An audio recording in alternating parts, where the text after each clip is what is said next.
Chapter 9, Grandpa Jack. Now I have to tell you about my Grandpa Jack and what happened when he finally came to our house to live and how he settled in and everything like that. And that's another too long sentence. I used to know my grandparents very well when I was little and they lived close by. I remember they used to come to our house on most weekends and they played with me a lot. But then Grandma got this terrible disease. They call it emphysema, but they spell it emphysema. It comes from smoking cigarettes, which if anybody does, they have to be crazy. This emphysema made it very hard for Grandma to breathe. Mom said that on windy or cold days, Grandma was not allowed to put foot outside or of her house or any other part of her either. It was around then that Jenny was born, and Grandma, and Grandpa moved to Florida. Mom said it was for the warm weather, which was good for Grandma's lungs. I remember being sad when they left. I loved them a lot. I loved how they always wanted to play with me, and almost anything I did was okay with them. And starting then, I saw them only when we would go to their house in Florida at Christmas. The rest of the year, we would talk on the telephone maybe once a week. And then Grandma died. Now Grandpa was alone and it was hard to think about. I only knew my Grandma and Grandpa together. They were never apart when they saw me and the family. They were a pair, like shoes or gloves. But now there was only Grandpa. Dad brought Grandpa home from the airport. He pulled the car up in the driveway and tooted the horn. We all ran outside and Jenny jumped right on Grandpa's neck as soon as he got out of the car, even though Mom had just said not to. Dad finally had to take her down. Then Grandpa gave me a long hug and held me away to look at me. "You're no Peapod anymore," he said, which was a nickname he had called me. "Petey, you're springing up like a weed. You must have grown 3 inches since Christmas." He smiled at me then, with the little lines of crinkling up around his eyes. I smiled back at him. He looked different to me from the last time I'd seen him. The lines of wrinkles in his tanned face looked deeper.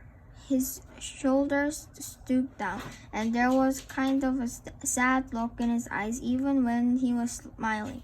And when he finally got into the house with Dad and me helping to carry Grandpa's things, I could see that Grandpa was limping worse than ever.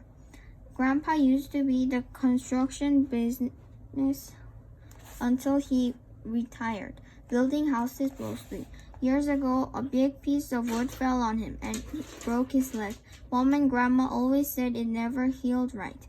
And now Grandpa had something wrong with his leg that Mom called arthritis.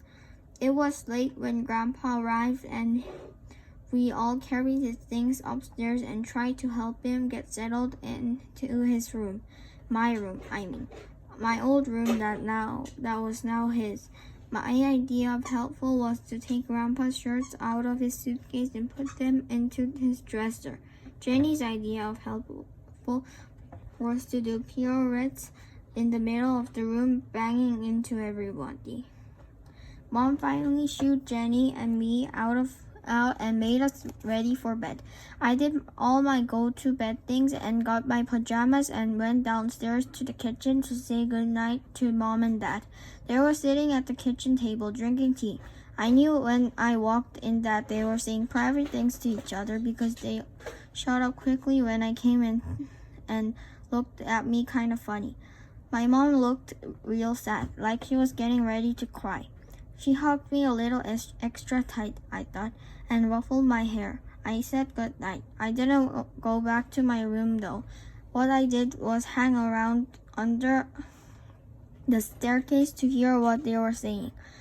I was right about my mom. She was crying. He looks so awful, she sobbed. Please, Sally, I heard my dad say. He's very tired, you know. It's been a very long day for him. He'll be fine after he gets some rest. There's just no life in it, Mom said. No life. It's only a few months since she died, Dad said. He's depressed. Give it time, hon. I hope you're right, Mom said. I sneaked up the stairs very quietly so my folks couldn't hear me. And then I went to say good night to Grandpa. He was sitting on the edge of the bed, holding something in his hand. I could see it was a photograph of Grandma in a silver frame. Good night, Grandpa, I said. But I don't think he heard me. He just kept very still, staring at Grandma's face in the picture.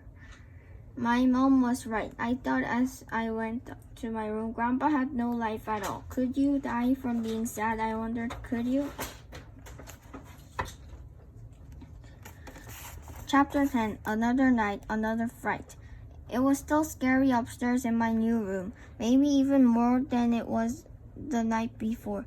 The floorboards creaked again. The same shadows and light danced around on the ceiling. I still had the thought that a murderer was waiting outside my door to come and kill me in my bed. You can laugh all you want. I was scared silly.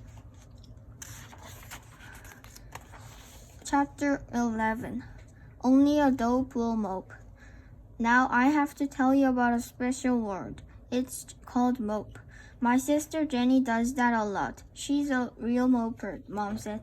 It means standing around with your face hanging out and looking like doomsday is tomorrow.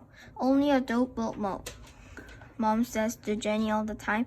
Usually Jenny mopes when she wants Mom to stop what she's doing and play cards with her or something. Naturally, Jenny always does her moping when Mom is real busy, like before dinner or lunch, or when Mom is about to go shopping or clean up something. Not now, Mom said, and don't mope. The reason I'm telling you about moping is because that is exactly what Grandpa was doing, except he called it resting. He hung around in his room practically all the time. When I asked him to walk somewhere with him, he'd just say, "No thanks, Petey. I'll just rest here a while." Sometimes he'd do his sitting in the living room, and that's all she'd do. She'd sort of stare into the air, not even pick up a magazine or watch TV.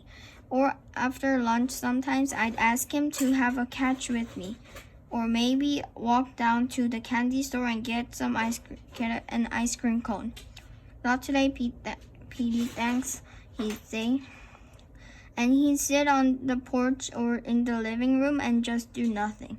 I bet the first couple of weeks he was living with us, he never even wanted as far as around the corner. He just sat around. That wasn't how he acted before he went to Florida and my grandma died. Back then, when I was little, I remember how peppy he was. We'll have more fun than a barrel of monkeys, Grandpa used to say, and we did. He used to take me to places like the park and zoo. I was always happy when I was with him. I liked everything about him. His little white mustache that jumped up and down when he talked, the way he threw me up in the air and catch me or spin me around me fast, holding me in his arms, even his breath, which smelled of peppermints. I liked the way he tossed the ball and I tried to catch it. I was little then and could hardly hold on to the ball, but it was fun playing with him. I know Mom and Dad were concerned about Grandpa and the way he just seemed to be tired out and moping all the time. We went out to the movies a couple of times and to a restaurant, but Grandpa always stayed home. You go ahead, he'd say. I'll be okay when back here by my lonesome. Come on, Dad would say. We'll have some fun. Have fun then, Grandpa would say. I'd just only spoil it for you. I saw the worried looks that passed between Mom and Dad. But when I asked Mom about it, he just said, Grandpa's a little tired, Peter. That's all. He'll snap out of it soon. Sure, I thought, but how soon was soon? Chapter 12, A Little Help from My Friends. I don't care what you say, my friend Steve Mayer said.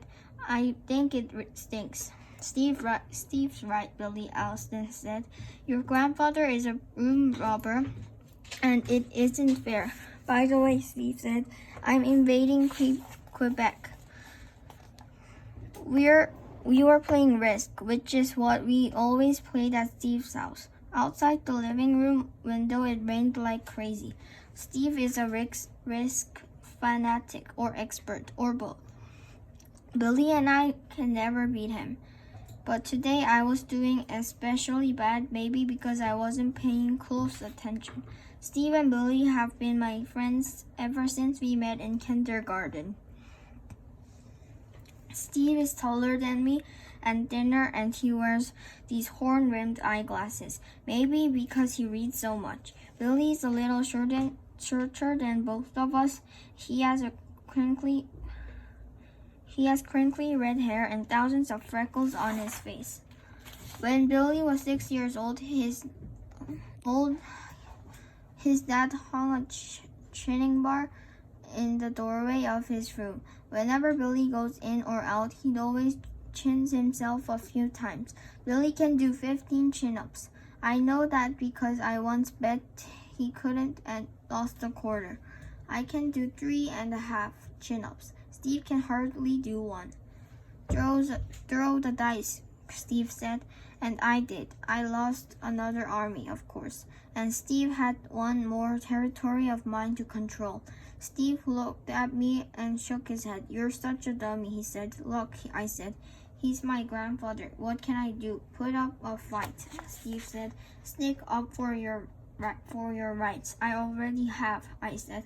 I won't let anybody take my room, Billy said. He made a fist and slammed it into his other palm.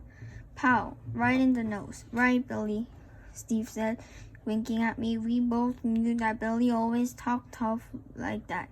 But the one time he had to face a kid in the school called Phil Staincross, he was a chicken as the rest of us. I'm trapped, don't you see? I said. I can't let my grandpa know how mad I am at losing my room. And if I can't even talk about it, what can I do? Wishy-washy, Steve said. What are you, a doormat?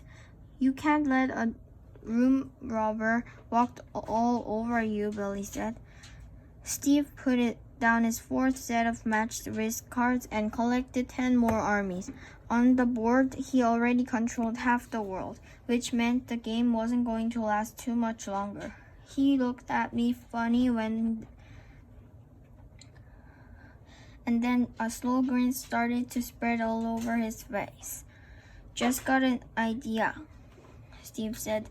Yes, sirree. It just might work. I waited while the wheels turned around in Steve's head. 1776, Steve said. Billy said, huh? The Yankees against the power of British Army, Steve went on. Here come the redcoats marching across a field in close formation. That's the way of the British always fought. And what do the Minutemen do? They hide behind trees and rocks. They shoot from behind cover. They keep moving. What does this have to do with Grandpa? Billy asked. Steve sailed on. Do you know that the British complained that the Minutemen didn't fight fair? Steve, I began. The legend of Sorrow, Steve went on. A rich and powerful man who fought the power of the king. He had concealed his identity because the king, he had to conceal his identity because to fight against the king meant certain death. So what did he do to help his peasants work against tyranny? He hid his face behind the mask, like Batman and Robin, Billy said. Close, Steve said. What am I supposed to do? I said, get a sword and fight a duel with Grandpa. Guerrilla warfare, Steve said, almost to himself. When you're trapped and there's no other way, you fight from behind the rocks. You conceal your identity. You're crazy, I said. It's the only way, Steve said. Think about it.